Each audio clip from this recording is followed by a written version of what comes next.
প্রচণ্ড গরম হোক কিংবা শীত কিংবা বর্ষা, আমার বিরিয়ানিতে কখনো না নেই, তাও যদি বা দাদা বৌদি হয়। তো আজকে সন্তু নিয়ে চলে এসেছে আমার পর। আজকে আমি বড়মশাইকে বলেছিলাম আমার যেন ব্যারাকপুর থেকে এই বিরিয়ানিটা চলে আসে, তাই গিয়ে নিয়ে এসেছে ও। আর প্রচণ্ড গরম হোক, শীত হোক, বর্ষা হোক, যাই সিজন হোক না কেন, আমার কিন্তু বিরিয়ানিতে না নেই। তাই বিরিয়ানিটা এখন রাত্রিবেলায় খাবো। সানডের রাত মানে কিন্তু বিরিয়ানি আমার কাছে। ও বললো কী খাবে, অনেকদিন বাইরের কিছু খাওয়া হয় না, তাই জন্য আমি বিরিয়ানিটা বললাম তাহলে বিরিয়ানি নিয়ে চলে আসো, আজকে বিরিয়ানিটাই খাই। তাই বিরিয়ানি নিয়ে এসছে। আহা হা হা হা হা হা, দেখেই আমার মনটা ভরে গেছে।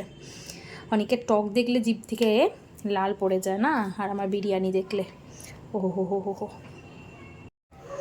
বিরিয়ানি তো ঢালা হয়ে গেছে, দুটো বিরিয়ানির পাহাড়, একটা চিকেন একটা মাটন, বিকজ আমি হচ্ছে মাটন খাই না।